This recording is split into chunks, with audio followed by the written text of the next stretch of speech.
என்னோட பேர் வந்து தி காவிய ஜனனி. நான் வந்து Rahmania matriculation higher secondary school Kamuthi Ramanathapuram டிஸ்ட்ரிக்டில் படிக்கிறேன். என்னோட 10th எக்ஸாம்ஸில் நான் வந்து 499 அவுட் ஆஃப் 500 ஸ்கோர் பண்ணியிருக்கேன். அண்ட் இந்த மார்க்ஸ் ஸ்கோர் பண்ணதுக்கு பிரின்ஸிபல்ஸாக, டீச்சர்ஸ், பேரண்ட்ஸ் எல்லாருமே ரொம்ப சப்போர்ட் பண்ணாங்க. அவங்களுடைய சப்போர்ட்னஸும் மோட்டிவேஷனும் தான் வந்து எனக்கு இந்த அளவுக்கு ஸ்கோர் பண்ணுறதுக்கு என்னை புஷ் பண்ணுச்சு. அண்ட் அதுக்கு வந்து என்னோடய பேரண்ட்ஸ், டீச்சர்ஸ், அப்புறம் வந்து பிரின்ஸிபல் சார் எல்லாருக்குமே ரொம்ப தேங்க்யூ. என்னோடய கிரேட்ஃபுல்னஸ் அவங்களுக்கு எப்போவுமே இருக்கும்.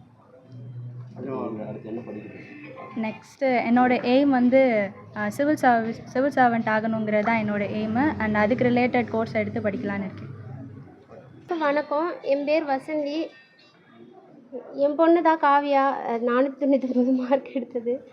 எனக்கு இதில் ரொம்ப சந்தோஷம் சொல்லவே முடியாத அளவுக்கு சந்தோஷமாக இருக்குது.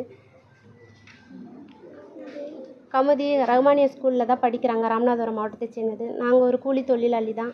நான் ஒரு ஸ்டோரில் தான் ஒர்க் பண்ணிகிட்ருக்கேன். ஒர்க் பண்ணி தான் அவங்கள வந்து படிக்க வச்சிட்ருக்கேன். எனக்கு 2 பொண்ணுங்க. அவங்க 2 பேருமே நான் தான் இது பண்ணிகிட்ருக்கேன். எங்கள் வீட்டுக்கார் வந்து ஒரு வெல்டர் வெளியில் தான் இருக்காங்க. என் பொண்ணு சின்ன வயசுலேருந்தே நான் ஒரு 4-5 வயசு இருக்கிறப்பவே நீ என்ன ஆக போகிற அப்படின்னா நான் கலெக்டர் ஆகணும் அப்படின்னு ஒரு யதார்த்தமாக சொன்ன வார்த்தை தான் இன்றைக்கி அதவே பிடிச்சிட்டு என் பொண்ணு இந்தளவுக்கு அவள் நல்ல ஒரு மதிப்பெண் எடுத்தது எனக்கு ரொம்ப சந்தோஷமாக இருக்குது.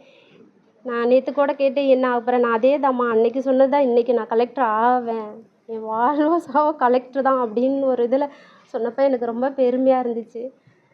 இந்த மாதிரி கண்டிப்பாக +2லையும் இதே மாதிரி நல்ல மார்க் எடுப்பாங்க, எனக்கு அந்த நம்பிக்கை இருக்குது. ரொம்ப சந்தோஷமாக இருக்குங்க சார். எல்லாத்துக்குமே நன்றி, டீச்சர்ஸ் எல்லாத்துக்கும் நன்றி.